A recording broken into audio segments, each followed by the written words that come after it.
اور اس کے علاوہ اب تو جنرل باجوہ نے بھی کہہ دیا کہ میرے پاس ٹیپس ہیں. جب کوئی کسی کو بلیک میل کرنا ہوتا ہے اس کی ٹیپ نکلاتی ہے. تو میں اس لیے کہنا چاہتا ہوں کہ ہماری عدلیہ کو اس کے اوپر ایکشن لینا چاہیے، کیونکہ یہ تو ایک پوری معاشرے میں ایک بیماری پھیل گئی ہے.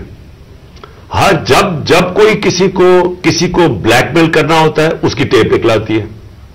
سپریم کورٹ کے جج کے اوپر ان کی پرویز الہی کی وہ کو ٹیپ نکلائی، اور وہ صرف بلیک میل کرنے کے لیے، کیونکہ اس وقت پاکستان کی تاریخ کا ایک بہت اہم ایشو ہے 90 ڈیز کے اندر الیکشن کروانا.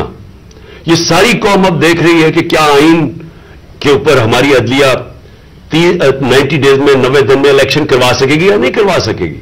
اور یہ اب عدلیہ کو بلیک میل کرنے کے لیے کوشش کی جا رہی ہے. اور انٹیریئر منسٹر، ملک کا انٹیریئر منسٹر خود بیٹھ کے ایک فون ٹیپ کی بات کرتا ہے، جب ڈائریکٹ اس کی ذمہ داری تھی کہ یہ ہوا کیسے فون ٹیپ. کیا اس نے پرمیشن لی تھی کسی عدلیہ سے، کسی ہائی کورٹ کے جج سے اجازت لے کے یہ فون ٹیپ کیا تھا؟ اور اس سے بھی آگے چلے جائیں کہ ہمارے ملک کے اندر اب جو میں شروع بات کی تھی، ڈیپ فیک ویڈیوز بنی ہوئی ہیں جو بلیک میل کیے جا رہے ہیں. میں 3 اپنے سینئر پارٹی لیڈر جانتا ہوں جن کو بلیک میل کیا جا رہا ہے. اس کے بعد سب کو یاد ہے کہ مریم نواز نے بیٹھ کے ایک اناؤنس کیا کہ میرے پاس آڈیو ٹیپس ہیں یا ویڈیو ٹیپس ہیں ججز کے اوپر، ورشد ملک کا جو کیس تھا.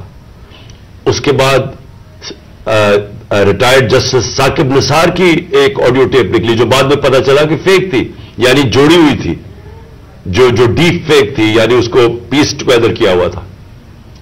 اور اس کے علاوہ اب تو جنرل باجوہ نے بھی کہہ دیا کہ میرے پاس ٹیپس ہیں. تو یہ کیا اس ملک میں کنٹرول کرنے کے لیے، لوگوں کو بلیک میل کرنے کے لیے سب کچھ ہو رہا ہے؟